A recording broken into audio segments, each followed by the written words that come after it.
dalam program Satelit 125 Menit. Bersama saya, Pendeta Ferdinand Tambunan. Senang sekali kita masih bisa membaca, menggali firman Tuhan. Mari kita siapkan hati, kita bersatu dalam doa. Bapa, terima kasih kami buka hati kami untuk kami siapkan menerima kebenaran firman Tuhan. Tuhan terangi, penuhi dengan roh-Mu. Ajar kami untuk melakukan firman-Mu. Terima kasih Tuhan, berkati setiap pendengar, berkati setiap pergumulan mereka. Jawablah segala pergumulan doa mereka agar Tuhan dipermuliakan. Dalam nama Tuhan Yesus kami bersyukur dan berdoa. Haleluya. Amin. Saudara-saudara, hari ini judul renungan satelit kita adalah berbuah banyak.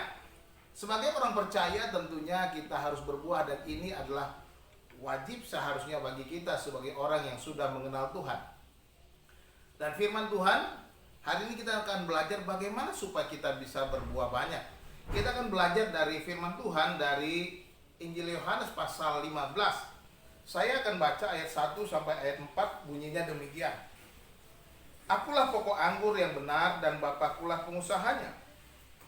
Setiap ranting padaku yang tidak berbuah dipotongnya, dan setiap ranting yang berbuah dibersihkannya, supaya ia lebih banyak berbuah. Kamu memang sudah bersih karena firman yang telah kukatakan kepadamu. Tinggallah di dalam aku dan aku di dalam kamu, sama seperti ranting tidak dapat berbuah dari dirinya sendiri kalau ia tidak tinggal pada pokok anggur. Demikian juga kamu tidak berbuah jikalau kamu tidak tinggal di dalam aku. Demikian firman Tuhan. Saudara-saudara, di sini dengan jelas sekali Tuhan Yesus berkata, akulah pokok anggur yang benar dan Bapakulah pengusahanya. Yesus berkata bahwa dirinya lah pokok anggur dan Bapa di sorga adalah pengusaha, dan kita dikatakan adalah ranting-rantingnya. Dari sini kita belajar bagaimana kita bisa seharusnya berbuah banyak. Tuhan Yesus mengajarkan dua hal yang penting untuk kita bisa terus berbuah dan berbuah, bahkan berbuah banyak. Yang pertama dikatakan, supaya kita bisa berbuah, kita harus selalu dibersihkan. Dan dibersihkan dengan apa? Dibersihkan dengan firman Tuhan. Sebagaimana dalam ayat 3 dikatakan, kamu memang sudah bersih karena firman yang telah kukatakan kepadamu.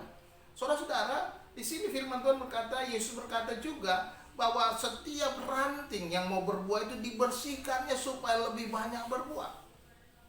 Dan demikian juga kita, kalau kita mau terus berbuah, kita harus selalu dibersihkan. Dan pembersihan yang kita lakukan adalah dengan firman Tuhan. Firman Tuhan akan membersihkan hidup kita, menyucikan kita, menolong kita untuk hidup di dalam Tuhan. Dan bagaimana supaya kita melakukan kehidupan kita sesuai dengan kebenaran dan kehendak Tuhan. Sehingga itulah buah-buah yang muncul dalam hidup kita. Buah-buah roh. Kita dapat mengerti dan pahami dan bisa muncul dalam hidup kita oleh karena kita setia membaca firman Tuhan. Oleh sebab itu saudara dikasih Tuhan, teruslah menggali firman Tuhan.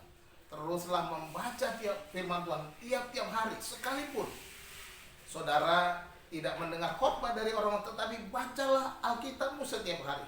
Bacalah, renungkan itu setiap hari. Supaya apa? Dengan kita membaca, Roh Kudus akan bekerja, membersihkan kita, mengingatkan kita, memberitahukan kita apa yang harus kita lakukan. Sehingga buah-buah roh, buah-buah kebenaran akan muncul dan keluar dari dalam kehidupan kita. Itu yang pertama.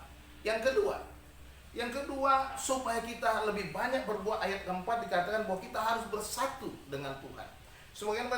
Sebagaimana dikatakan ayat 4, tinggallah di dalam aku dan aku di dalam kamu, sama seperti ranting tidak dapat berbuah dari dirinya sendiri kalau ia tidak tinggal pada pokok anggur.